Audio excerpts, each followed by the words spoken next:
Vermont Ski and Snowboard Museum. This is our 7th season of the Red Bench. I believe it's 7th. Last year was 6, so that makes sense, which is pretty incredible. And it continues to be successful because people like you continue to show up, so thank you so much. We also need to thank our series sponsors, which is Scholler Textile, our silver sponsor, bronze sponsor, Sisler Builders, our media sponsor, Vermont Ski and Ride, and supporting tonight in the back corner here is Von Trapp Brewing and Stowe Cider. So without their sponsorship, this really wouldn't be possible either. Your admission tonight earned you a raffle ticket, and we will draw that at the end of the discussion. You could win a pair of Darn Tough socks. And you'll see quite an impressive crew here sitting on the red bench, and we have a great discussion planned for you. Our moderator this evening is David Goodman, who is often referred to as the godfather of Northeastern backcountry skiing. David's an avid skier and author, and most recently, the recipient of the Vermont Ski and Snowboard Museum's Paul Robbins Journalism Award. So that deserves an applause. Congratulations. So I'm going to hand this over to David to introduce our panelists and get the discussion started. Well, welcome everybody here tonight. I know you think, oh, it's warm, the foliage is so beautiful. You know, winter's way far away. Well, I can tell you from chatting with some of our guests on the panel, snow is already on the ground over on Mount Washington. Winter is on its way. I think I heard the Eye in the Sky guys say the first hard frost will be Monday, so just saying, knock the rust off the skis and off your knees, and it's coming. We are really lucky to have what for the Northeast is an all-star cast to talk about the state-of-the-art in avalanche safety and forecasting. And before I introduce our guests, I thought I would give you just some interesting factoids to kind of orient us to where we are in 2023 in terms of what's happening in the world of avalanches. First of all, backcountry skiing and snowboarding are the fastest growing segment of the ski industry. There was a huge spike during COVID. Many of you probably saw that firsthand with the crowds skinning either at the mountain or in your favorite backcountry area. Well, along with that enormous spike in activity in backcountry skiing, it seems like everybody had, either had or bought AT gear that year. 2021 set a new record for avalanche fatalities nationally at 37. The average is about 27 nationally. This past winter was 30, though Colorado set a new record. So the traffic in the backcountry, we are seeing a commensurate rise in fatalities and danger. So in terms of where are these avalanches happening, there is, if you go to avalanche.org, you will see very interesting graphs and statistics, and you might be surprised by some of the things you see. So they have a big graph from 1950 to 2022, so we're talking 72 years there. The numbers by state, Colorado is way out in front with 312 fatalities. Alaska is next with about half that many, followed by Washington, Utah, Montana, and Wyoming. Our little neck of the woods here, in that time period, New Hampshire had 17 avalanche fatalities, while New York had 4, Maine 2, and Vermont 1. But to drill down a little farther, in New Hampshire, 7 of those 17 fatalities were in just the last decade. So we are seeing that same miraculous equipment that can get us to high and wild places easily can get us into trouble easily.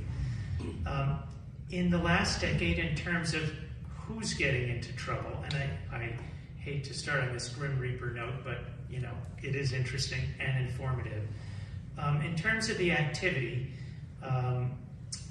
the number one source of the fatalities were backcountry skiers. That was 80. This is nationally.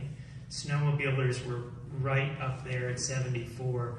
Then side country skiers, those are skiers leaving ski area boundaries to ski terrain, 21, and climbers, 17. So by far, backcountry skiers are top of the hill. Those snowmobilers are right behind them.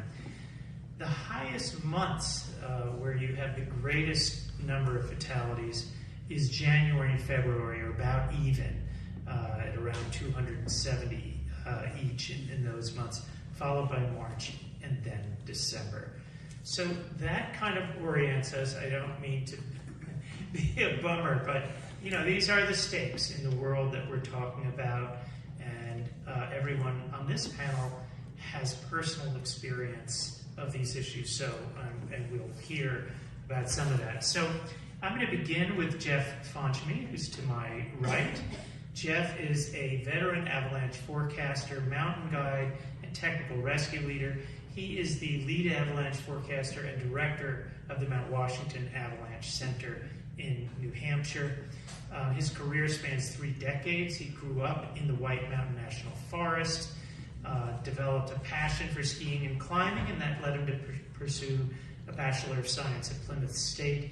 He started his professional career as a climbing guide for the International Mountain Climbing School in North Conway in New Hampshire, and he's since guided and trained guides and provided avalanche education to countless people. He began as a snow ranger and forecaster in 2018. He's currently the vice president of the Mountain Rescue Service, a wilderness EMT, and a member of the American Avalanche Association. Remember this face. Hopefully you won't be looking up at him and saying, how do I look, anytime soon, but he will probably be the guy helping you out of trouble. But maybe by being here tonight, you can help avoid getting into trouble.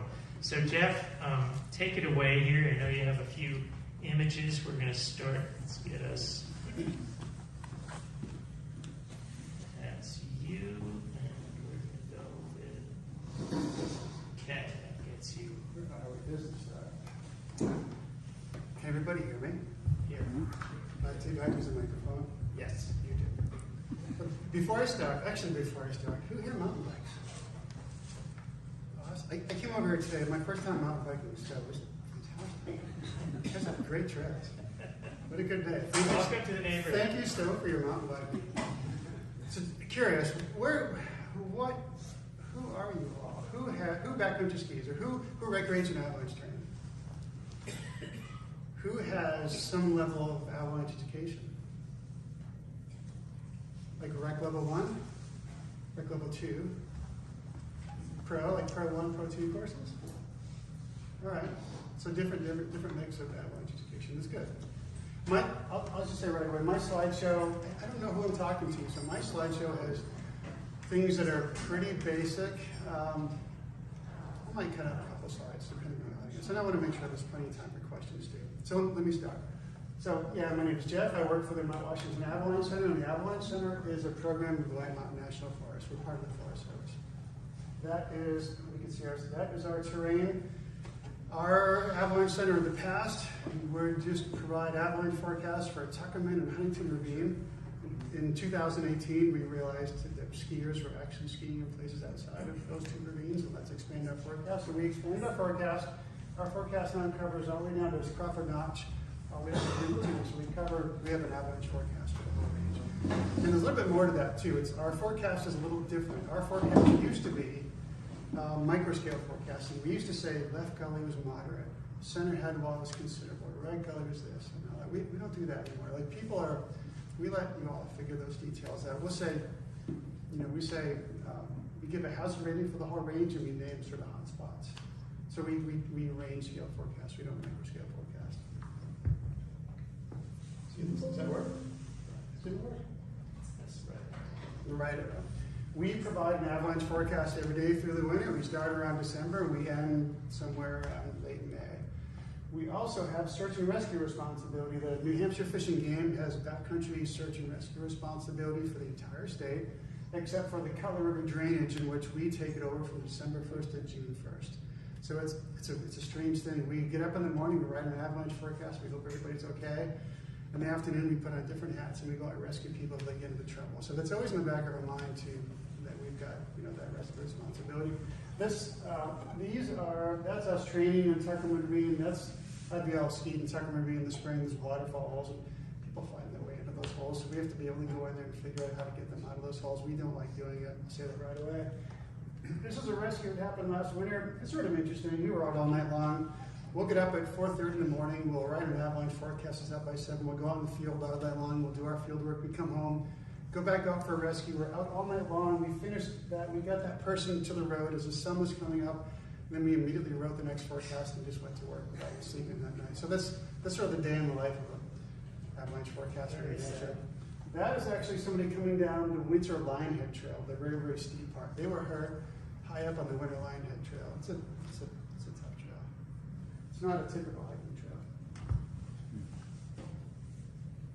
That is the Cutler River drainage. Tuckerman Ravine, Raymond's Caddock, and Huntington Ravine. That yellow line shows about what our search and rescue responsibility is. And the reason we have that, by the way, it's the state of New Hampshire made an agreement with the Forest Service back in the 60s or whatnot. It's challenging technical terrain. It's a little bit outside the scope of what the New Hampshire Fish and Game is capable of.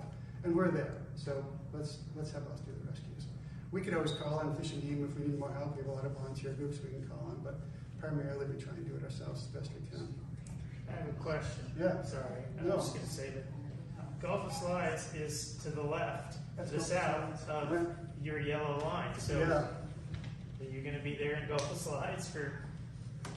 If Would you mind speaking more into the mic for Yeah. those of us who are a little This is bit better? challenged? I'm not used to using microphones. So. Thank you. Yeah, so that's the Gulf of Slides to the left over there. And the reality is, technically, the Gulf of Slides is the Fish and Game is their problem. I could say in January or February, if I get a 911 call and somebody's injured in the Gulf of Slides, we're going to go there. Because we're there. We'll hand it over to the Fish and Game when they show up. But technically, if we're there, we're just going to do it. Yeah. We work, it's not always cut and dry. Like, we don't look at that boundary as an actual boundary. We work pretty close with the Fish and Game. They help us. We help them. I joke, one more thing I'll say about rescue is that we joke, when we're hiring avalanche forecasters, we need people who are not only good at avalanche forecasting, but we need people that are good at climbing, good at rescuing, good at people that being out all night. We're not just, I always feel like our avalanche forecasters are handicapped a little bit because we have to be technical climbers at the same time. We might be avalanche forecasting during the day, and at 2 o'clock in the afternoon, we're putting on a harness and crampons, and we're climbing a steep icy slope to get somebody down. It's a unique, we're the only avalanche center in the country that has search and rescue responsibility too, by the way. That is, I know it's hard to see with the screen, but that's what one of our avalanche forecasts look like. And the reason I put that out there, what's significant about that is that the National Avalanche Center, it used to be our avalanche forecast looked like basically a wall of words. We would talk about what the avalanche problems are. You'd have to read an essay. People have figured out now that people don't always learn by reading lots of words. They look at icons, they want pictures, they want graphics. People consume, they absorb information in different ways. That avalanche forecast is a standardized forecast it's created on a platform from the National Avalanche Center. It's being shared by lots of other avalanche centers now. So the idea is that if you are familiar with reading an avalanche forecast in New Hampshire, you can go to Alaska, you can go to Wyoming, and you'll get the same forecast. You know where the information is, you know how to read it. So there's no adjusting or learning as you go from state to state. Not all avalanche centers are using this platform, but more and more are moving towards it. Some of the reasons are more technical than founded on somebody's beliefs. I'm going to just gloss over this pretty quick. That's a North American Public Danger Scale. We work with low, moderate, considerable, high, and extreme. If I think you're all backcountry skiers, so I'm just going to go over that pretty quickly. Everybody knows what that is. And by the way, if anybody has any questions, if you want to interrupt me, I'm happy to answer questions as we go. We're also going to take Q&A after everybody gets a chance here, so save your questions and we'll be sure to get to them. Okay, sounds like you all know what this is. What's an avalanche? An avalanche is a mass of snow moving down a slope. In the U.S., it kills 20 to 30 people and injures many more each winter. I think I put that up there. This is for an avalanche awareness class. Some people think avalanches are big and mysterious and they're hidden and it's pretty simple. An avalanche is a bunch of snow that's trying to stick to a hill and it's come unstuck. For whatever reason, it's all sliding downhill. It's a basic thing when you think about it. Where are avalanches most likely to occur? When and where? Most avalanches occur during or just after snowstorms, and that's especially true here in New Hampshire. Our avalanches in the White Mountains tend to be surface wind-driven problems that generally stabilize pretty quickly. We don't have long, persistent problems that stick around for a while. Where do they happen? They happen on slopes between 30 and 45 degrees, or the sweet spot being right around there at sort of a 39-degree angle for slopes. So that is, if you think about that in terms of, so to an avalanche, you need a bunch of snow stuck to a slope, and the slope needs to be a certain steepness. And, people think of avalanches around here, and they think Tuckerman Ravine, and they think all sorts of big places like Eminence or Ravine and Biscayne on the west side. But avalanches happen in Vermont. I'm sure you've all heard about the Smuggler's Notch event that happened in 2018. There was somebody who's buried in an avalanche in the backside of Mad River, I think, last year. So it doesn't need to be a big, dangerous snow slope. It could be a little backyard slope that's steep and has a bunch of snow on it.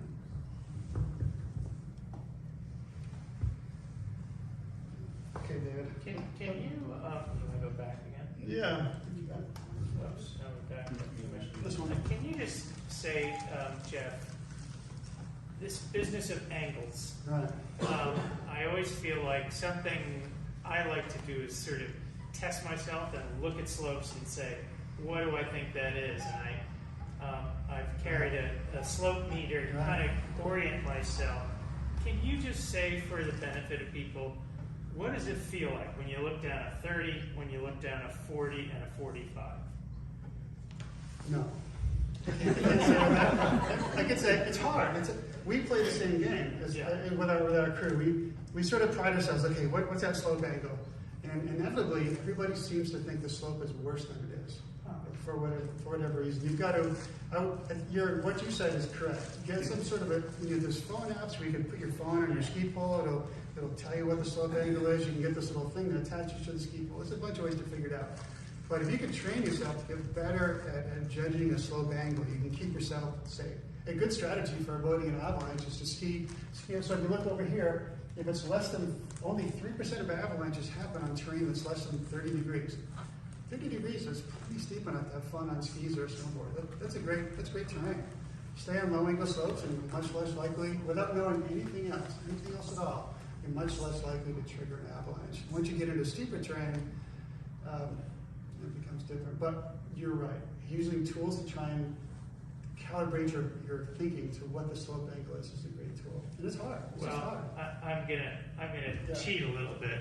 So the steepest things we have, the top of National, Paradise at Mad River, nothing is 45 degrees. We don't have any commercial ski slopes of that.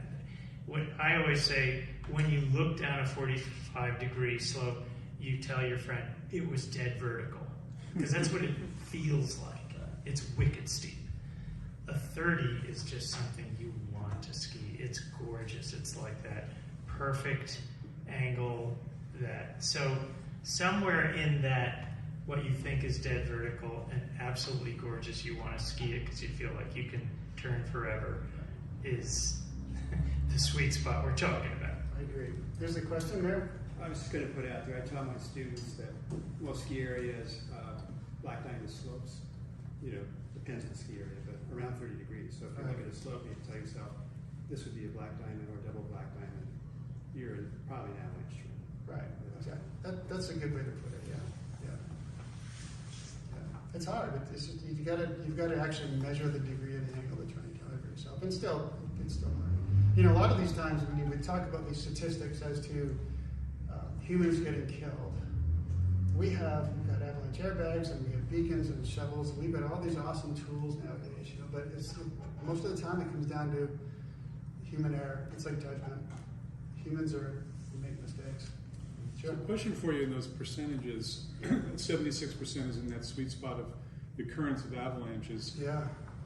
Where humans are involved in the avalanches, like how do those numbers move around? Because an avalanche can happen, obviously, with just no one skiing on it. Absolutely. And some of these terrain, 45 degrees, you may not ski at all, so it may not be a human involved. So obviously, where humans are skiing in that beautiful area, that 8% there is probably where a higher percentage of humans are involved in avalanches. Is that fair to say?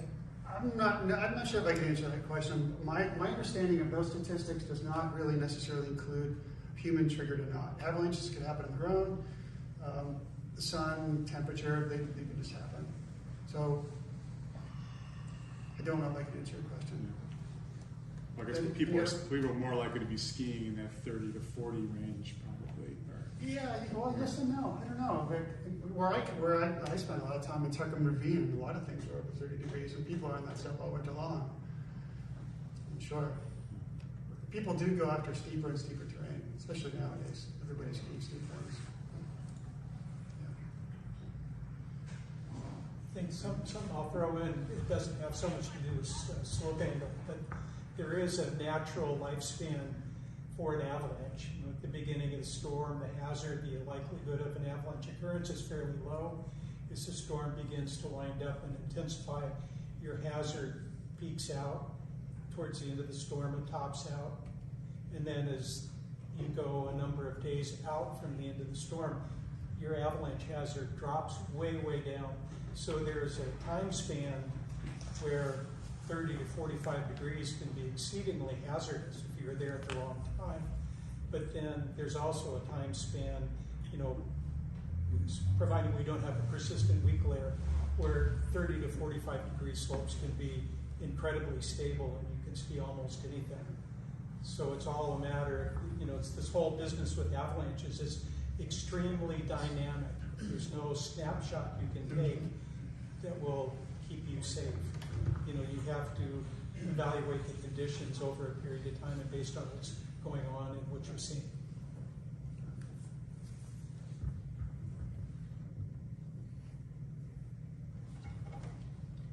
This is just for fun.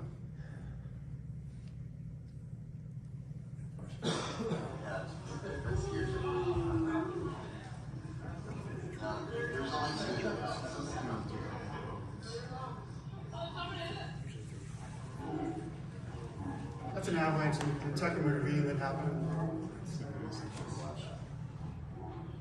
I've got a couple of these because avalanches are fun to do. It's Duchess, right? It's a Duchess, yeah, exactly. Yep.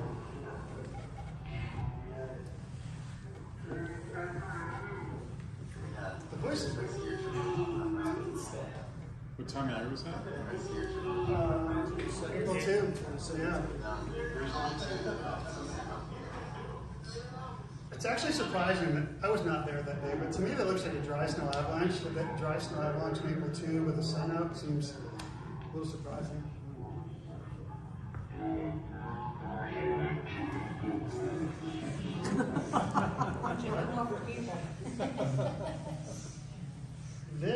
Can we turn the volume down? There's curse words in this one. This is rated PG. Is it?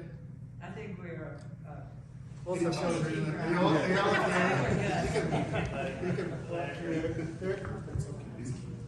This happened. I think this happened last year. The way, you know, it's 2022, 23, right? Nothing happens without somebody having their camera out, which is pretty cool when you want to see how avalanches happen. So this was technically reviewed. I think this was last year. So this is looking over at the lip area. I think this person is in like right out here. Looking pretty good, pretty good. Oh, there's a fair bit of snow moving. Look, this is still a slough. There's his buddy. Oh, there's a slab. Whoa.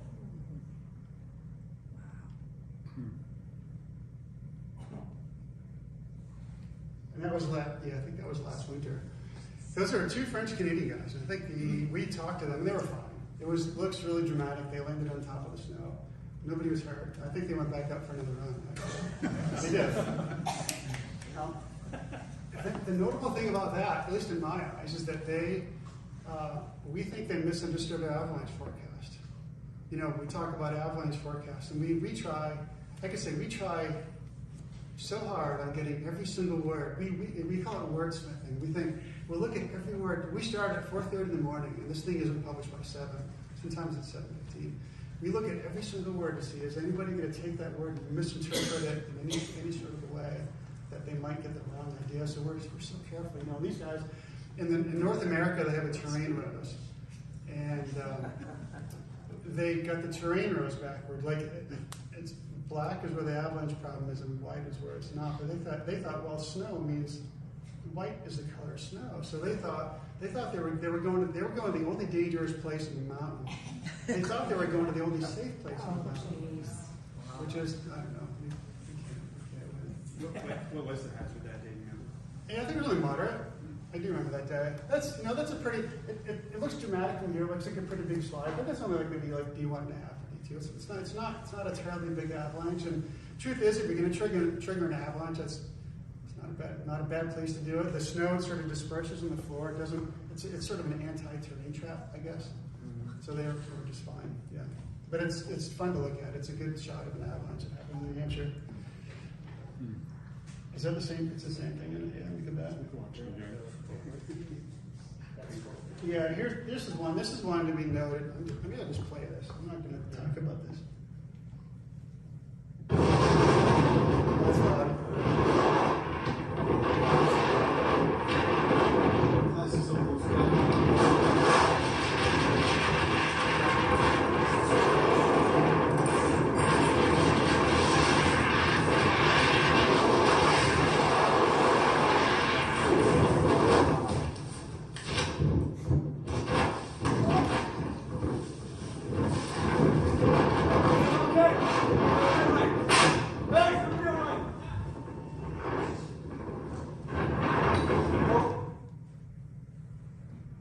Anybody recognize where that is? That's a pretty typical day on the floor of the ravine in the winter. Let's talk about the ravine. Yeah. And those guys are just hikers, and they were on the floor of the ravine just to sort of go up and take a look, and the head wall ripped out. And they were standing on flat ground. You get taken out by an avalanche. They couldn't see it coming. It was just no way out. That happened. I think that happened 8 or 9 years ago. I don't know. I don't even know. We found that on the internet. They posted it. We never saw who they were. But it's just dramatic to see somebody getting hit by an avalanche. So they don't even see it coming. It's coming from a distance. And they were fine. They were buried. What happened? We assume so. It didn't turn into a statistic or anything. We assume so. Good enough to post on Instagram. Good enough. It was on YouTube. YouTube was a thing at that time. Yeah, it made it on YouTube. But yeah, we think they were fine. We do get avalanches in Tuckerman Ravine. That didn't look like a particularly big one. We have avalanches sometimes that'll coat the floor of the ravine with, snow that's 4 or 5 feet deep. That didn't look like a particularly big one. I think they got knocked over by it. Thank you. I'll go through these pretty quick. New Hampshire avalanches. We typically, our avalanches, honestly, are, and when I say New Hampshire, I think it's pretty safe to say Vermont as well. I think you can put in Vermont and New Hampshire kind of in the same boat. We all have the same typical avalanche problems. In the world of talking about avalanches, we divide them up into different types of avalanche problems, like wet slides, dry slides, persistent problems. And we, by and large, our avalanche problems are kind of right there in your face. They're surface problems. We typically get wind slabs frequently. We have a storm, wind moves the snow, creates a wind slab. It's a problem for a few days, then it goes away. This is a wind slab avalanche. Snow falls, the wind transports the snow from this side of the mountain over to that side, builds up real deep here, and that's where the wind slab is going to be. You can see it. In Tuckerman Ravine, we typically, our weather, we get our snowstorms that come in, it blankets the mountain with snow. Wind will always shift back to our wind on Mount Washington typically comes from the west and the northwest. Loads up Tuckerman Ravine, so the day after a snowstorm, we'll have wind loading that will create wind slabs on Tuckerman Ravine. They could be They could be 6 feet deep in 12 hours in the Tucking Ravine from our wind. They happen fast, but they set out fast. That's why the skiing lasts till June. That's why the ski. That's why that's why the snow's so deep. It doesn't fall naturally that deep, but that's. And sorry for you guys, but that's why the snow is often so thin on the west side, because the wind blasts it and brings it all over our side of the mountain. Is there? Oh yeah. So that's the structure of a wind slab avalanche. Easy to understand. You've got a slab. There's a weak layer, and there's the surface bed. When you have an avalanche, you need a pile of snow, you need a weak layer, it's got to be steep enough to slide. That's what you get with an avalanche. That's the typical avalanche that we deal with, by and large, in the White Mountains all winter. We get that's not the only avalanche, we get wet slides and that sort of thing, but I think if you learn about wind slabs, or say slabs in general, between wet and dry slabs, you'd be doing pretty well. They settle out quickly, say 3 or 4 days after a snowstorm, and they're generally not a problem. They settle pretty fast. It's another example. That's the Gulf of Slides. Gulf of Slides. We have a lot of avalanches in the Gulf of Slides. Wind comes out of the west and it loads up the east-facing slides. And that's where a lot of the avalanches start. Like I said, most of our avalanche problems are windborne. That one, well, let's get that one actually. Let's keep going. What's the average pitch in the Gulf of Slides, would you say? Beautiful landscapes and the possibility for playing adventure. It's less than Tucking Ravine. Most gullies in the Gulf of Slides are, now I'm on the spot, but I guess I'm guessing with numbers, but I would say that between, say, 25 and 35 degrees. It's definitely not as steep as Tucking Ravine or Huntington Ravine. But it's still, avalanches happen there quite a bit through the winter. It's still steep enough to slide, especially up to the top. We've had, gosh, it's been a while. Actually, it's been like 15 or 16 years of a double fatality in the Gulf of Slides. I think it's been a little while. And that's who donated the rescue caches. That's exactly right. The families of that. Right. Yeah. 2 men from Massachusetts. Yeah. I'm thinking of our timing here. Yeah. Is this a good place to pause, or do you have? I want to go. I'm skipping this one. This is I have 2 left. okay. If I could say anything about avalanches, and this is sort of a take-home message. You can't change the snowpack, you can't change the weather, but you can change the terrain. And you're the human in there to change it. So, like we talked about earlier, if you're concerned about avalanche danger, ski low angle terrain. If you think you're going to push it up in a steep angle terrain, you've got to learn a lot more about how to be safe.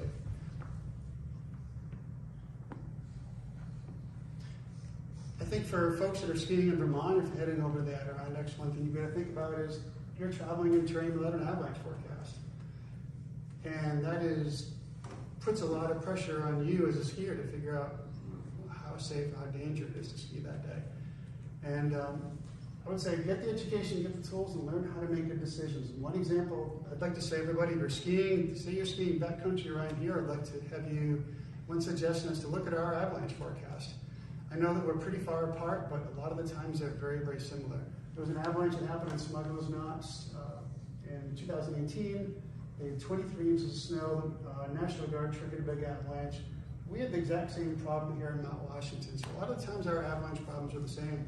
If you're going to go skiing backcountry in Vermont and you look at our avalanche forecast and we have high avalanche danger, I'd say be careful about what you're doing that day. Like, look at your terrain and just be careful about your choices. That's all I've got. Thank you, Jeff. That's incredibly valuable because for most Eastern skiers, Mount Washington is the place where you're going to be entering avalanche terrain and where you're going to encounter this. So for folks who don't know it, what's the URL that they should be going to? So WashingtonAvalancheCenter.org. It's one of the longer ones. So, and there's a daily forecast. Right? Starting in the early part of the season, what we do is we start out with sort of a general advisory. Until really the snowpack develops, we'll publish sort of a forecast. We won't put a hazard rating on it, but usually the first 3 weeks we come up with a general advisory. Then once we start to have a fully developed snowpack and fully developed avalanche paths, we publish every morning until the spring. It's at like 7 a.m. every day. All right, well, our next guest is Cindy Berlack. She is the founder of BRASS Avalanche. BRASS stands for Bryce and Ronnie Snow Safety Foundation. Athlete. Yeah. BRASS, right. Athlete Snow Safety Foundation. It is named for Cindy's son, Ronnie, who was one of 2 U.S. ski team athletes who were killed in an avalanche in Austria in 2015. Cindy is a certified alpine ski coach. She has been the Pied Piper of avalanche education through her initiatives across New England. The free program offered by BRASS Avalanche has been delivered to over 2,000 youth and young adults at clubs, academies, and other public presentations. The program is designed to highlight the basics of avalanche education. It has a 13-minute film as kind of its centerpiece called Off-Piste, which does a recreation of the avalanche that claimed Ronnie's life. Cindy was honored by the U.S. Ski and Snowboard Federation with its Russell Wilder Award for service to youth, recognizing her work in avalanche education. Cindy, thanks so much for coming over from New Hampshire to join us. Maybe switch places with Jeff. And we'll get up your visuals here. Good to see you all here. It's really heartening to see people out taking some time out of their personal time, their personal lives to really enrich their knowledge of avalanche safety and be safer when you're in the snow and enjoying it. This is our logo, and we designed it because it had the S's look like ski tracks, and the website is brassfoundation.org or brassavalanche.org. And this website has a lot of information that you can use, accessible for free. It has our 13-minute video that we produce at Snowbird, recreation of the accident, plus some of these basic points that Jeff was talking about. And it's quick, but it's very thorough. And also we offer classes online that we did last night, a webinar where you can sign up and find out about them on the website. On November 2nd, we're doing another one where we have an avalanche professional teach a class, an hour-long class, and we interview a World Cup athlete. It's going to be Bodie Miller on November 2nd. So we're very excited about that. So I'll do the next slide. So this is a card that I took with my out to Bend, Oregon last week to the International Snow Science Workshop. And these are all professional, very scientific people, and I'm new to the community, so I go in a little intimidated, but then I start meeting the people. I love these avalanche professionals. They're all amazing people and my kind of people. And I come at it from a different point of view. As a new person, I have a perspective from outside the scientific realm and looking at safety as something that needs to reach the everyday person, like all of you. The things we've done is we produced the Off-Piste movie, which is on the website, and it's also on the card. I left some cards out there if you want to take one. It has a QR code for the Off-Piste movie. We have trained about over 100 national team athletes in the area level 1. We're not doing that program anymore because it's expensive. And that's why it's important to do these short, less expensive classes that you can get online. Thousands of people have been educated with BRASS 101, which is our webinar that we're doing on November 2nd. These courses are up to date, and our new curriculum for BRASS 101 is especially focused on the situation of competitive snow sports athletes, which Ronnie and Bryce were. Ronnie was a named member of the U.S. ski team, and Bryce was invited on the trip to Austria. And they were under the supervision of very high-level coaches and a world-renowned program, but there just wasn't enough knowledge that day about the dangers that existed in Austria or the mitigation practices. It seems it's crazy that these athletes live in the snow and the supervisors have many years experience, but they didn't know enough to tell the athletes, and the athletes didn't know enough about it to stay safe. So that's, and this course that we're getting is the first time. We did it 2 nights ago, but this is a special course that we started. It's different from all the other regular avalanche education. Just to put in perspective, Cindy told me over dinner that Ronnie was a classmate a year ahead of Michaela Schifrin at Burke Mountain Academy. So when you see Michaela out there winning, that was his world. That was his cohort of skiers. And they were very competitive with each other. I mean, it was unusual that a woman would be competitive with a guy, for sure. And she's exceptional. But she loved to beat Ronnie, and Ronnie loved to beat her. We're engaging in advocacy for snow safety in the overall picture. As I said, I've got another perspective as I went to the global conference last week, and also we're going to advocate in Washington for some legislation that will earmark money for the Avalanche Centers around the country. Yeah, it's like moving a big rock. Anyway, so that's about it. If we want to go on to the next slide. Yeah, this is myself at the Avalanche workshop last week, and I was talking about things that I thought could be better. That 5-point avalanche scale took a long time to establish, and a lot of professionals put their time into it. But the day Ronnie and Bryce died, it was a level 3, which is called considerable, and it is a very dangerous level. And the coaches looked at it and said, oh, it's in the middle of the scale. It's not dangerous. So there needs to be some adjustment about this. And also 40% of all the fatalities happen at level 3. So there has to be more refining of this scale, especially since there's so many people going out in the backcountry that aren't deeply knowledgeable. And, can I say something? Yeah, sure. The avalanche danger scale, one thing that's interesting about that is that, it goes from one level to the other, so I think your mind seems to think that each progression is a little bit more dangerous, but it's not linear. As you start to go from low to moderate, considerable to high, it gets much more dangerous as you go up the scale. And just a human looking at that scale doesn't realize that. It looks like it's in the middle, right? Exactly, but there's no explanation that it's exponential. There's not. Right. So there's a lot of things that aren't explained. Anyway, so I just go back. I just wanted to go over my poster a little bit.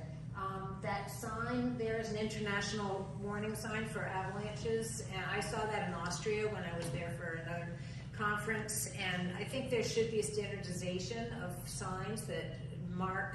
They're permanent signs that mark areas that could be have avalanche danger. Right now, there are probably 1,000 signs that are used all over the world, and I think it would be good to standardize that.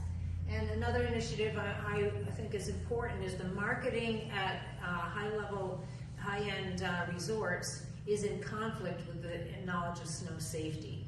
The resorts do not want people to know that people have died in their resort. They keep it very quiet. The marketing department doesn't want to advertise that there might be avalanche danger, doesn't want to advertise the mitigation practices because it's not, they just don't want the customer to think there might be anything that would be hazardous for them and might deter some people. But it's in conflict, and this is something that really should be changed in order to save lives. This is our 2 instructors. This is Dale Atkins from Colorado, who's a very wonderful, dynamic instructor, and this was us educating the U.S. ski and snowboard coaches. About 250 coaches were in their biannual gathering, and they allowed us to come in and do a program and also do a hands-on rescue exercise with them last spring. So it was very exciting, a huge step forward from the way the state of the the knowledge was when Ronnie and Bryce were on the team. So we were very excited about that. And this is a picture of Ronnie when he was a little boy. And I put this in here because I know all of you are family people, and we all do things for our family, and I feel that my caring about my son and my deep loss motivates me to keep on going and to speak up about what I see in these systems that could be better. So please tune into our website and get the free education, and keep your ear out about any other opportunities you have to get more information.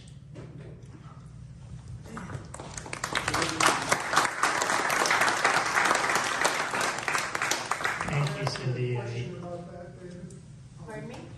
Could you furnish us the information on this legislation in DC to get more money for this? Yes, I don't want to take up a lot of time, but there is a bill that taxes ski resorts, and that money is supposed to go into a fund where the ski resorts can access it for, you know, development or taking care of their forest or other things. But that money is not going back to the ski resorts. It's going into the U.S. Forest Service general fund. So that's something that has to change. We could all write our congressman senators. Oh, that would be great. It's the, I don't know the name of it, but it's the Fee Retention Act, the Ski Resort Fee Retention Act. So if you want to write a congressman, that would be perfect. Thank you. And thank you, Cindy. I can't think of a more meaningful way to honor Ronnie's legacy than to help keep other ski enthusiasts safe. So thank you for everything you do. Randy Trover is our next guest. Randy began his career in snow safety in 1969 on the Alta Ski Patrol, then moved over across the ridge to the Snowbird Ski Patrol, and was Snowbird's snow safety director for 20 years. Well, he was assistant director for 20 years, and then the director for another 17 years. So he has been around the world of snow safety longer than probably everybody combined on this panel.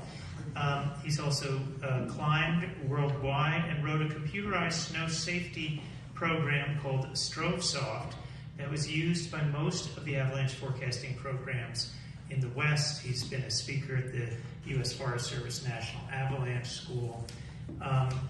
And Randy, I want to take advantage of the long view that you have to ask, what do you know now? And I should point out that Randy and his wife Sheldon have retired to Underhill Center a few years ago. So we now have the benefit of his wisdom right here locally. But so Randy, over this half century that you've been doing snow safety, what do you know now that you didn't know when you started this work?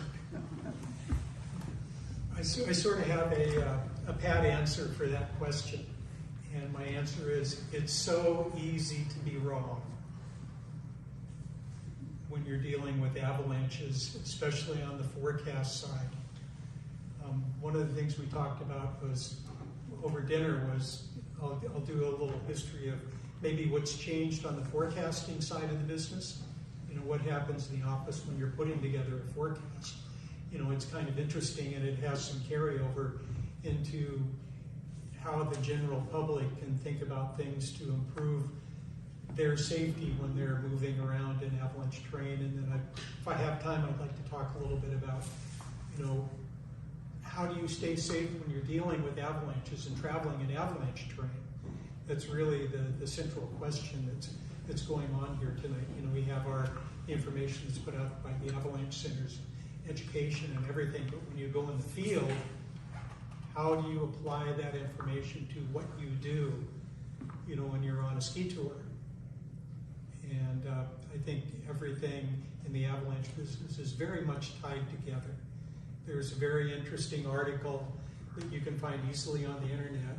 It's authored by Ed LaChapelle, who's one of the founders of avalanche forecasting in this country. It's called The Ascending Spiral. It was published in the Avalanche Review in, I think, 2004. And it's available on the internet. I read it a couple of times every year. And it's just every sentence in that article is a little gem. And the basic takeaway from that article is that avalanches are a dynamic process.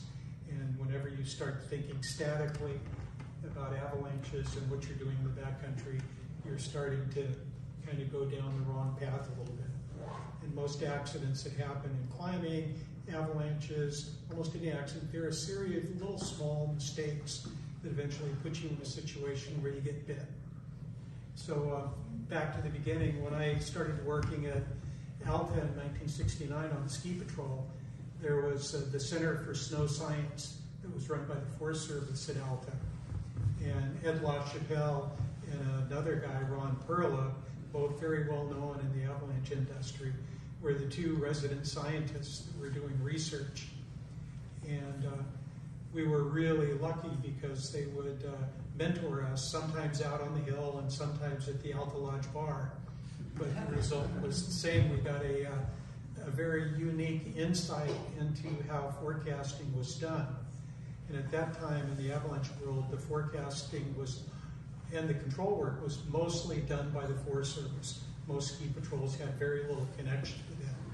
We would help out those guys on a daily basis doing some of the work, but they made all the decisions and did all the forecasting. And at the beginning, the beginning for me in 1969, avalanche forecasting was very much a static event that happened. You would take a reading from your snow study plot, how much has it snowed, what's the density of the snow, how much water, which way is the wind blowing, how hard is it snowing. You would take that reading, you would write it down in your storm plot in the evening, you would get up in the morning, you would go out to the study plot, you would repeat your observations, you would look at your totals, you would look at how things changed, you would make a forecast, okay, I need, 7 bombs this morning, get the patrol up, we'll meet on Wildcat at 7 o'clock, and away we go. And when we started Snowbird, that's basically the way they started. And when Alta started their own program, the Forest Service got out of the game. Alta did the same thing we did at Snowbird and UDOT for the road. We all did the same approach. And over the years, the first thing that changed was we put in remote weather stations so we could see dynamically what is going on with the weather. Usually on an hour-to-hour basis, we have some weather stations that give us a reading of what's changed every 15 minutes. And seeing this more granular data was a huge step forward in the avalanche forecasting part of it. The next step that occurred, during the 1980s was the rise of the forecast centers. The Utah Avalanche Forecast Center in Salt Lake was a huge influence. We had some really bright people that were working down there, but what they did is they acted as a center of a network that was established in the Wasatch. We had the Utah Avalanche Center, and they had an internet presence. They had all sorts of people doing observations. Some of them were members of the Avalanche Center themselves, but a lot of them were just normal users that had been through an avalanche class or had hung out with those guys, and they were sort of starting to learn what they were doing. And they would post their observations online. We had Alta doing what they did, and they would talk to us about what's going on with a given storm. We would talk to them. UDOT, we would hear what's going on with the road. We had a lot of input into what was going on. And then the other ski areas were all connected through the forecast centers. And we ended up with this huge network of information that was available to you almost any time of the day, certainly in the morning and the evening. The evenings, that's when your real avalanche forecasting day starts.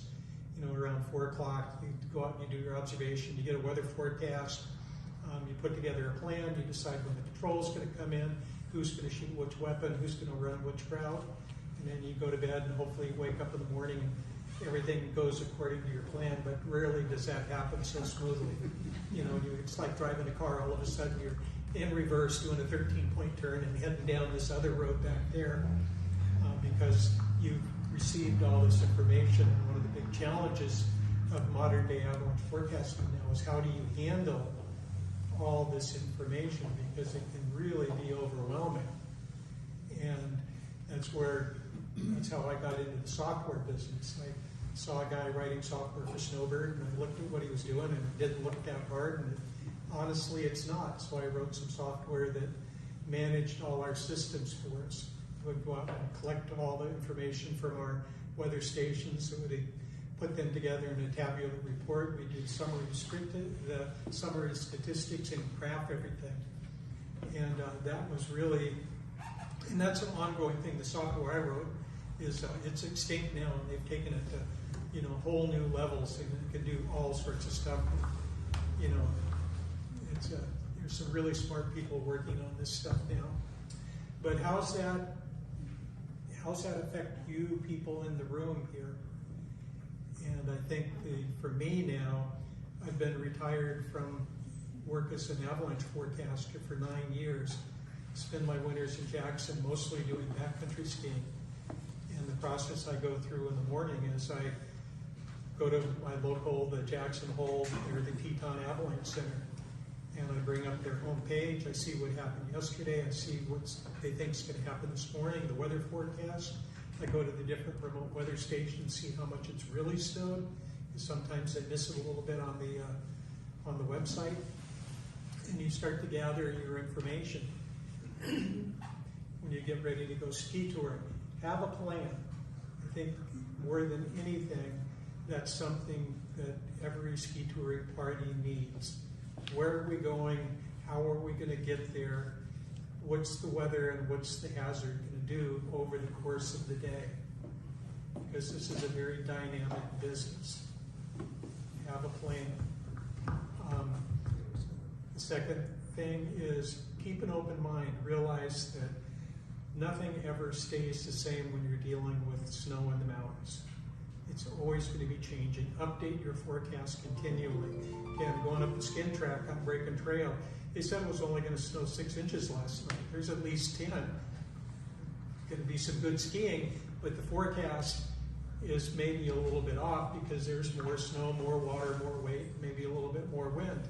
Update your forecast as you travel through the mountains based on your own observations of where you are and the terrain you're going to be dealing with. Narrow things down. If you're going to some chute off a ridge line that's way back there, and the winds are blowing hard up on the ridges, the entry to your chute might be pretty touchy, even if the forecast is low. Apply your observations to your goals, and don't be afraid to go somewhere else. And I think one of the big things is don't be afraid to say no. It's so easy to be wrong. Avalanche forecasting is a very uncertain business. In the West, one thing we keep on hearing time and time again, sometimes it's true, sometimes it isn't. Well, we looked at what the forecast center had to say this morning. We got up there, we dug a pit. Where did you dig a pit? And trying to do a forecast for slope now time based on a pit that maybe you dug a couple 100 yards away on a different exposure, and you're trying to apply that to the chute that you're getting ready to ski with your buddies. That's something that's really, really hard to do. So don't be afraid to, change your destination. Say no. If you're seeing avalanches, then the forecast is saying, well, the hazard's moderate, but I'm seeing avalanches. It's no longer moderate. It's pretty simple. Randy, let me just ask this idea of saying no. It sounds so easy, but there's been a lot of attention in the avalanche world paid to the human factor, group dynamics, gender dynamics within a group. What have we learned about that? How powerful? You've got all this scientific knowledge, but that all kind of goes to the wayside because of the dynamics in a group. So maybe just say something about that. Yeah, the next thing I was going to say about ski touring parties is communication. I think not maybe the most important thing. Keeping an open mind about what's going on is very important. Communicating what's going on and where you're going, how you're going to get there, what you're going to do when you get there is really important. And as far as the powder madness that affects everybody, and you have people, guys and gals. We have a lot of friends out in Jackson that just go a little bit crazy and they want to go do something, and it almost becomes a point of pride. I went up and I skied it anyway. I just thank God that I survived twice. But I think, I don't know what to say about that. You know, it's, I think having a realistic view of what's going on is very important. And it's a tough question. I think that's one of the toughest questions, and you know, especially for the people in the Avalanche Centers, is how do we communicate with those elite level skiers who are going out and skiing right on the limits. You know, somebody like myself and Sheldon, you know, we go out and we ski what we call low angle love. That's pretty much where we live in the winters. You know, lower angle slopes, skiing in the trees, sometimes, you know, some big slopes certainly, but you know, nothing very steep, and usually there's you know, there's some places to duck into. But communicate within your group. You know, everybody on the same page. And route finding is absolutely critical, especially if you have some people that are really fit and they kind of bust out in front and they get ahead of the group. They're going to make decisions that you'll be stuck with unless you want to break your own trail, and then you break the group up because you're not together. And that's one of the big mistakes right there. So communicate, stick with your communication, and then the last thing I think on my list of most important things is procedures. You know, how do you behave safely in avalanche terrain? You know, we've already gone over all the preliminaries, but you travel, you know, from point of safety to point of safety. You know, nobody's exposed at the same time. You know, you don't ski on top of people. When you're done skiing a slope, move off to the side. Don't stand there at the bottom looking up. Oh gosh, he's making good turns. Oh, there it goes. You know, I'm going to have to do a kick turn and get out of the way now. Here he comes. You know, it's too late. Only one person's exposed at a time, point of safety to point of safety. And the one video he showed where the one guy kicks off a slide, it seems like in the video, you know, he goes over and he gets sort of on a pocket, but his buddy is hiding under some rocks, and he skis right over the top of him. And then he kind of gets flushed out, pulled out from underneath the rocks.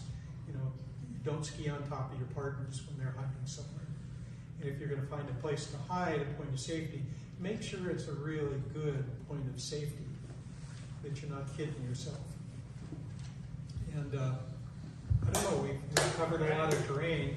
You know, any sort of questions? Before I just wanted to add one thing about the human factors. That was one of the things on my poster at the ISSW. I think a lot of standard avalanche classes don't talk about the human factors. And we're learning, as a world, we're becoming more and more conscious of each of us as individuals and how we're made up as humans. And I think that's a really important piece that should be in every avalanche class. Before we turn over to your questions, I do want to live up to our billing, which is about the state of the art, and go to ask Jeff, you know, for everybody who has a 20-year-old avalanche beacon in their backpack and other things of that nature. Jeff, could you just bring us up to date about what is the current state of the art in avalanche equipment and also avalanche education? It's not the same class that you maybe took 20, 30 years ago, so maybe just bring us up to speed. So maybe I'll talk. I'm not an avalanche educator. I've taught avalanche courses in my past, but I know the current curriculum pretty well, but I don't teach avalanche courses. I teach avalanche awareness courses now. But yeah, I could say in general, I'm pretty psyched about what has happened in the U.S. with avalanche courses. I took my first avalanche education course, I think it was in 1992. And it was a guy named Rod, it was two people, Rod Newcomb and Peter Lett, that came out of the Wyoming area. So they come over here, and I could say, this is just between us. But part of the curriculum, I'm not going to say who it was, but karma. So we dug these big giant roost blocks that they take all day, and we talked about karma, like, are you a good person today? That's where avalanche education was in like 1992. You take one pit, it takes you all day, you're sweaty, you don't have time to ski, you're done. It's called a roost block, you can look it up. And then you think about, do you feel lucky? That's kind of where it was then. And we've come a long way now. Avalanche education, it's gone away from like looking at little snow crystals and thinking about how they're bonding and is that all. You know, that's all. That's for the scientists. Now, avalanche education is way more practical. I think people get a lot more out of it. There's more decision making that goes on with it.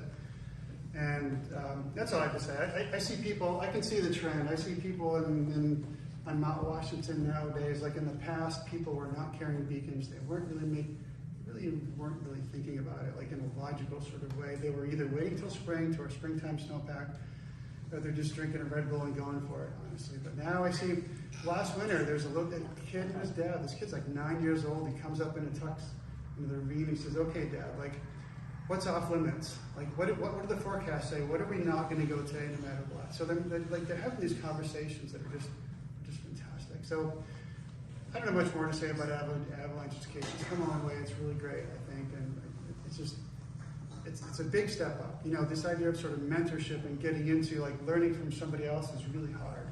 Just pay for it. Take avalanche courses. It's really worth it. As far as avalanche technology goes, you know, avalanche beacons, they're all good. You know, it's like a hammer. I look at all these tools. Avalanche beacons have come a long way. They're digital. They have more than one antenna. They do some pretty fancy things. They run into interference from electronic things. They have problems in general, but you know, honestly, we're still running into this problem where not everybody's carrying an avalanche beacon in avalanche trains. Still, we just had a group of Dartmouth doctors did a study here in New Hampshire that was over the course of a winter or two, and the numbers of people carrying avalanche gear and avalanche terrain, at least in the White Mountains, is really not that great. So I look at avalanche gear. You know, you carry a beacon, carry a probe, carry a shovel. Everybody has one, know how to use it. I don't care what beacon it is, they're all good. The weak spot is like a hammer. The weak spot is a human. An avalanche beacon to me is like a hammer. If you're a good carpenter, you can take the worst hammer and you can build beautiful things with it. The best avalanche beacon in the world, held by somebody who doesn't know how to use it, is worthless. Buy an avalanche beacon, buy one on sale. They're all good. Doesn't matter. Train your ass off with it. And don't stop training with it. That's all I have to say. Sure. Do those Reco things that they put in every piece of clothing now do anything? Yeah, they do actually. We've got up until we have a couple of them at Tuckerman Ravine because they're useful. I mean, our go-to is an avalanche beacon. It's faster. It's more precise. If somebody is buried under the snow and they're not breathing, their airway is impacted by snow. They're asphyxiating. We're going to get there faster with an avalanche beacon. That's our go-to. Our next best thing is a Rico, and we've trained with them, and they're effective. They work. They're just a little slower. It's a little bit hard to get pinpointed fast. I'm an advocate for buy clothing. If you can buy clothing that has a little reflector tag in the leg or the bottom of your jacket somewhere, why not? It works. It does. It's just a little slower. How about your questions? Any other questions you all have? Just staying on the technology side, how about the airbags, the backpacks? I don't know quite how they work, but that's a loaded topic. I'll just say this: like the way that they work, there's a principle, and it might be called. You guys eat nuts, right? You go shopping, you go buy the big container of mixed nuts. It's like the big Brazil nuts. There's a little peanuts. If you take that container and you shake it, the Brazil nuts rise to the top because they're bigger, not because they're lighter, but because they're bigger. An airbag makes you bigger. So if you're in an avalanche where you get shaken up, like if you shake the nuts, if you're in an avalanche and you're tumbling and you have time, your airbag, just because of the size, will bring you closer to the surface. They work. There's studies that show that they're effective. They save lives. There's also studies that show people take more risks when they're wearing it. Like they believe it's going to save them. I mean, it's not. It's a great tool. Absolutely a great tool. In some situations, it's a fantastic tool. In some situations, it's not very effective. I think the biggest worry is, you know, I think of all these talks, honestly, I think it's going to come back around to human behavior. Humans make mistakes. Daniel Kahneman has written a great book called Thinking Fast and Thinking Slow. You read that book and you realize humans are terrible at making decisions. And that's how these avalanche accidents. Jeff, what was it called? I couldn't hear you. It's called Daniel Kahneman. It's called Thinking Fast, Thinking Slow. He's a behavioral economist. It's a dry book, honestly, but I'm not going to lie, it is. It's a dry book, but you finish the book and you think, I'm a human, I am flawed, and I'm going to make mistakes. There's another question back there. Thank you. I don't have a ton of experience in backcountry myself, but I have a lot of coworkers who use, certain apps like Caltopo or Yeah. There's other various apps that have some sort of avalanche forecasting in them. I'm just curious your thoughts, if you're familiar with any of those, or if you find them reliable, or just what your thoughts are on more like the app-based avalanche forecasting. They're super reliable because they don't actually forecast. So Cal Topo, Avalanche Centers have the avalanche forecast. You can visit the website and read the avalanche forecast, but there's also like a data stream behind the scenes, like an XML file that an app can pick up on. So if you open up Cal Topo and it's giving you an avalanche forecast for the White Mountains, I might have written it. It's going to be super accurate. Yeah. There's no, at this current time, so I think maybe more to your question, there are some folks in Switzerland who are super smart, and they're putting a bunch of, like, say, instead of 1 or 2 weather stations, they'll put 500 because they're Swiss, and they're perfect. And then they're using these computers to try and take all that data and synthesize it into an avalanche forecast that doesn't involve a human. It's not perfect yet. Maybe it's coming, I don't know. Between that and large language models, maybe I'll be out of the business in a few years, and that's okay. Did I answer your question? So you're okay with Calto? Yeah, I mean, if we publish an avalanche forecast, the more eyes that look at it, I don't care how people look at it. If they look at it through their CalTopo app, or if they look at it on Insta, I don't care how they look at it, as long as they read the forecast before they go out. Yeah, I think it's fine. Yeah. Yeah. I would though check. Be careful. Make sure you check the date. Make sure the date of the forecast corresponds to the day that you're going out. Make sure it's current. Sure. Yeah, I don't know who it's for, but we hear a lot that to one extent or another, like if you want to hire a guide or whatever it is, it's better to hire a guide who knows that particular range, because avalanche details are different from one range to the next. I don't know how different, but somewhat. And I'm wondering, it seems to me that with global warming and the climate shifting, that your range is different 5 or 10 years later. And the nature of avalanches on Mount Washington, for example, 10 years from now may be different than this. Is that sensible, or is that just over? I am an alarmist, so. Yeah. Anybody else have it? Rick? Yeah. I think that's something that we've seen in the West quite a bit. I can't speak for what happens out here, but over last winter was, that was the one-off. It was sort of more of an old-fashioned winter where we ended up with a bulletproof snowpack. For the last 25 years now, our winters have been getting progressively more volatile, where we have snowstorms and then long clear spells, big fluctuations in temperatures. And all these are really good at forming persistent weak layers. If you've skied out west over the last couple of years, I'm sure you've heard of those. They form in all sorts of different ways, but it's just a weak layer of snow that gets buried in the snowpack. And it can go dormant for long periods of time, but then when you load it correctly or hit it just right with your skis, all of a sudden you have a fairly big avalanche that occurs where under really surprising conditions.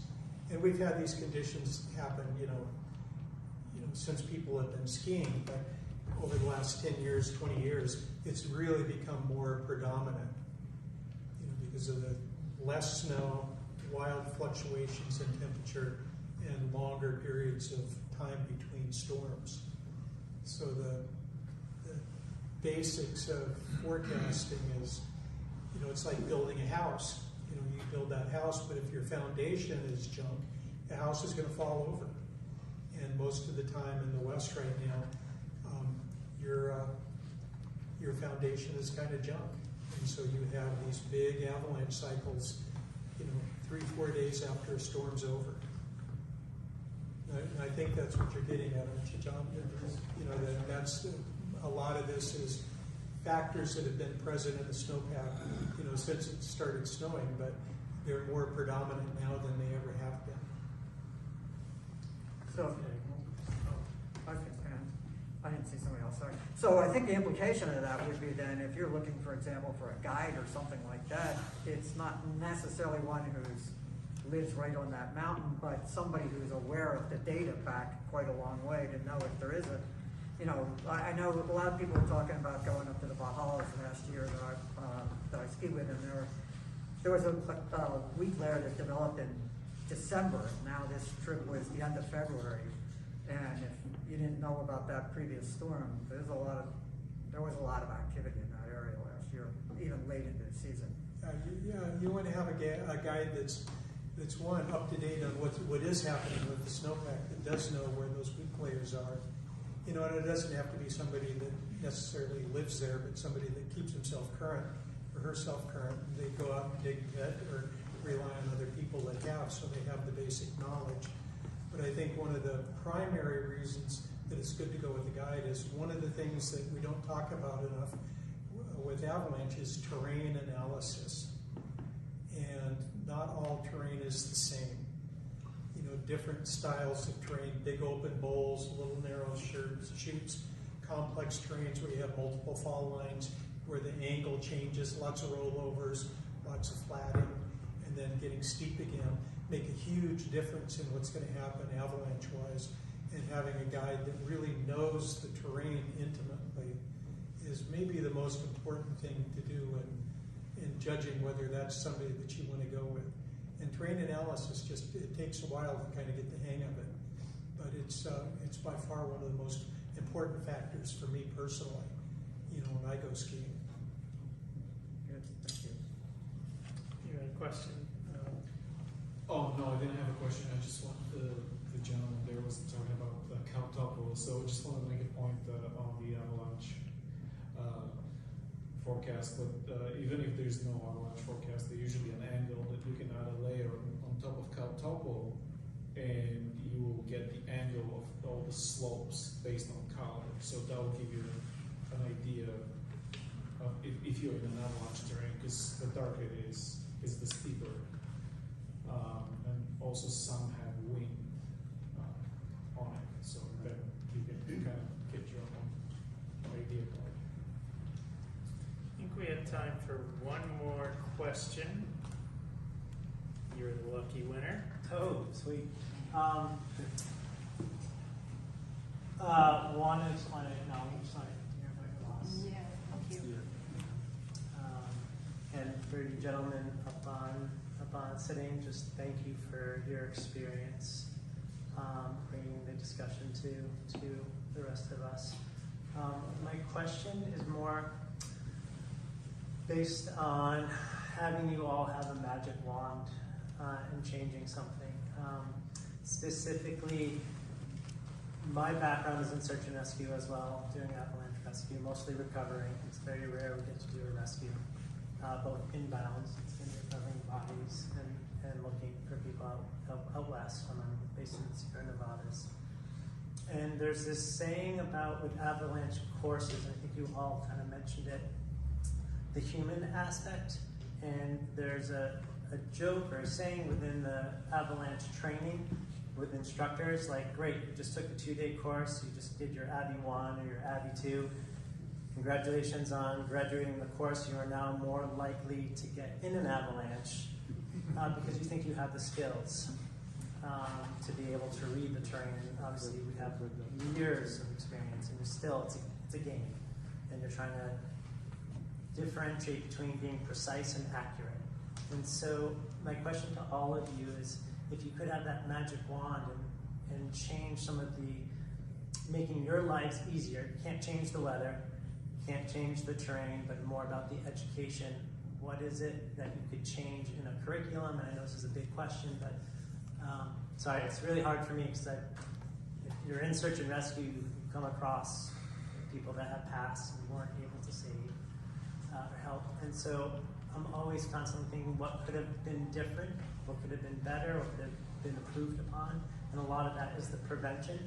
And yeah, you have someone's going to have too much stoke, not enough stoke, and how you do that group interaction. So my question is, if you had a magic wand and you could change something that would make your life easier, whether it's forecasting and the advocacy or and rescuing, what would that change be, or what would your day look like if you could change something? And you went to work that next day and like, oh yeah, that problem was solved. I'd like to say something about that. Yeah, we have included human factors in our course, and we had a psychologist, sports psychologist, do a section on it, and I think that really helped for her to dig into some of the situations. Are you aware that you were vulnerable? And when Ronnie and Bryce died, I thought, did those coaches know who these boys were? They were on a hugely celebratory day. They didn't have to train. It was fabulous snow. And so I think putting a section into normal avalanche education about human factors directly and pointing out we're vulnerable. And when you're talking to young people, talking about their situations, how would you feel if you're, somebody who has more status than you wanted to go and you really felt it was wrong? So that's what I would say, just have it be a section in the education.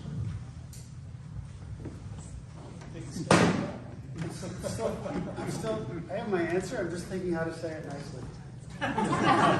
Just say it. Just say it. Last winter we had two young, when I say young, two males that were in their early 20s, triggered an avalanche on the east side of Wildcat Ridge. It's out of our forecast, but it's very, very close. It's on the sort of the side of Wildcat that faces east.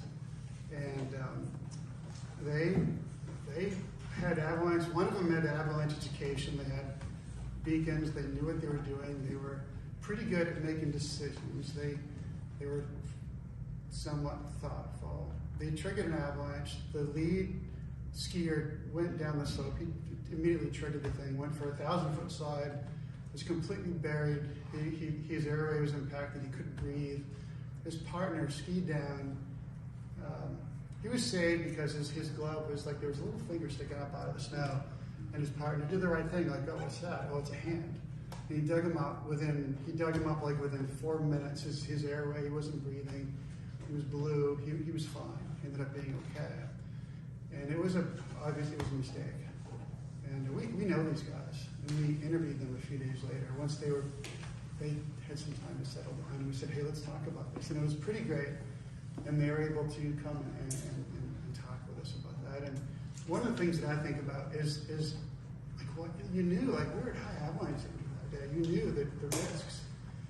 And he said, I know. And he said, and the reason they made this change is because there's this sort of this group, like there's this age group around our area, and they're awesome individuals. They're go-getters.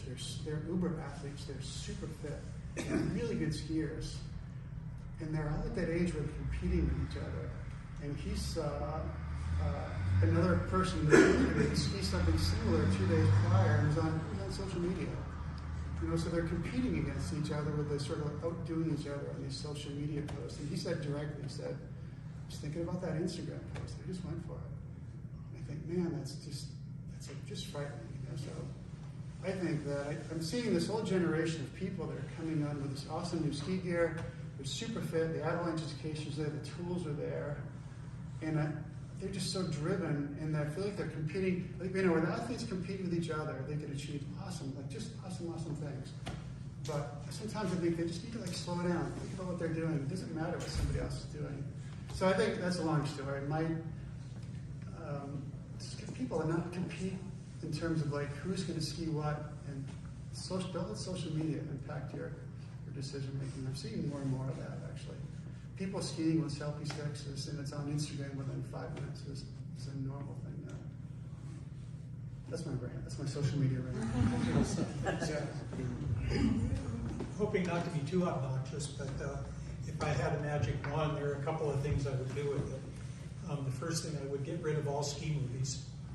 How can you expect youngsters in their 20s and early 30s, when they're so full of it, to behave themselves when they see the latest ski movie where somebody takes a helicopter up to the ridge line, they jump out of the helicopter with their skis on, fall 30 feet on the snow, and then ski something that's 45, 50 degrees. It's very exciting. It's very thrilling. I love watching them. But if I was a certain age, I would be very tempted to try something similar. So get rid of the ski movies. We can't keep pushing this outrageous behavior without people behaving outrageously. And the same thing with social media. Put snow safety in the ski movie. Put them doing the actual practice. It happens behind the scenes, but that's not cool. Yeah. But the same thing with social media. Just this grows. I got to keep up with my friends. I know that if I was 20, I would be right there. There's not a doubt in my mind. But it's I love the internet and social media, but I think in some ways it's not a good thing. One of the things that always stuck with me is early in my ski riding career, I was profiling. I was on a backcountry ski tour and profiling a guy named Steve Barnett, who was one of the early telemark pioneers, wrote the first book called Cross Country Downhill. I knew that a lot of Steve's friends had died in avalanches, the other pioneers. And I remember asking him as we were approaching, we were in the San Juan Mountains of Utah, and it was really funky conditions, and I certainly was way out of my knowledge or comfort range to understand not only what do we do here, but how the hell do we get down the slope without somersaulting the whole thing. And I said to him, so what's your secret to being alive with all the backcountry skiing you've done? And he responded very quickly. He said, I've walked away from just as many slopes as I've skied. And I have never forgotten that. And it kind of opened the idea, it gave me permission, like, oh yeah, you cannot ski when you go skiing. Or you cannot do that thing that you have just skinned hours to get to. It may sound silly, but it has sort of just been part of my mind. Like, one of the things that we may do today is not ski the thing we're going to ski. Yep. And I like to think, some of this seems so, complicated, and you take these Avi courses and you realize in the back of your mind, you're like, I don't really know. In life, as in skiing, I like to think, pick your head up, look around, big picture things. Has anything slid anywhere in my field of view? Forget about aspect, angle. Like, just don't forget the big flashing lights. Start there. And the other thing, and we are blessed here in the East, most of the things that we ski are not avalanche terrain. Much of the great skiing is not avalanche terrain. The Teardrop Trail, the Bruce Trail, all the places that we like to go. So when in doubt, go ski other things. That's a really good way to stay alive. But also get educated, read these reports, count on guides when you're going to areas where you don't know, and no, your Avi 1, 2, 3, and 4 class is not going to equip you. So don't think that you're the smartest person on the slope, and be humble.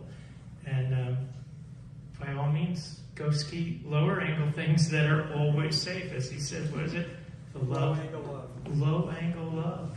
Boy, there's a lot of great skiing that fits that description. On that note, I want to thank Cindy, Randy, and Jeff for educating us and enlightening us and sharing their wisdom. So thank you all.